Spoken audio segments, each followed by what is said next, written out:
The story of the gold standard is the story of humanity's search for trust in money.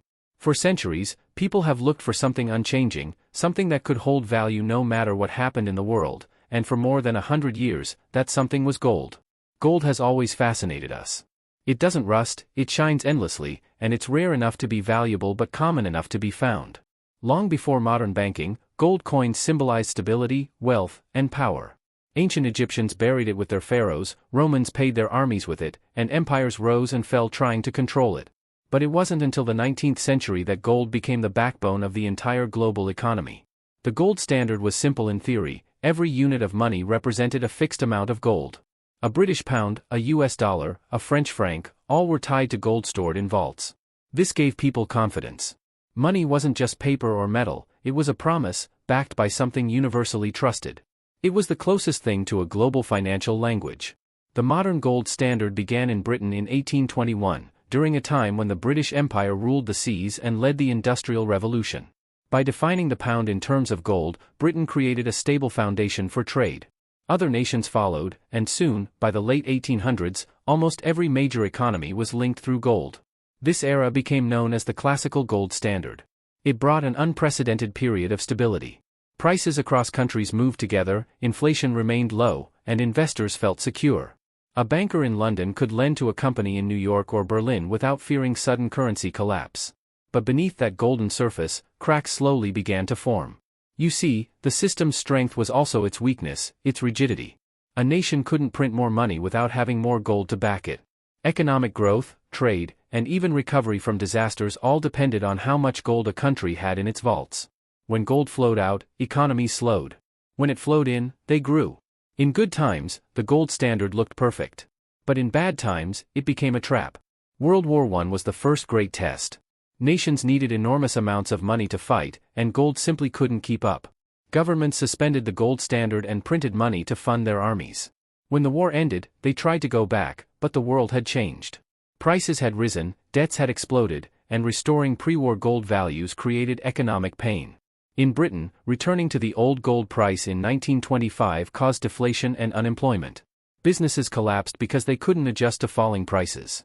The promise of stability turned into a burden. Then came the Great Depression of the 1930s. The gold standard demanded that countries protect their gold reserves by raising interest rates and cutting spending. But this only deepened the crisis. People lost jobs, banks failed, and governments felt powerless, because their hands were tied by gold. The system that was supposed to guarantee trust now caused fear and suffering. Economist John Maynard Keynes famously called the gold standard a barbarous relic, arguing that it forced nations to choose gold over people. By 1931, Britain had no choice but to abandon the gold standard. Other nations quickly followed: Canada, Japan, Sweden, and eventually, the United States. In 1933, President Franklin D. Roosevelt ended the domestic gold standard, nationalized gold, and devalued the dollar to fight deflation. Citizens were ordered to turn in their gold for paper money. It was the end of an era, but also the beginning of a new kind of economic thinking. Governments realized that flexibility was power. After World War II, the world tried to find balance again. The Bretton Woods system of 1944 created a compromise. The US dollar was tied to gold, and all other major currencies were tied to the dollar. For a while, it worked. The world rebuilt. Trade flourished. The dollar became the center of everything.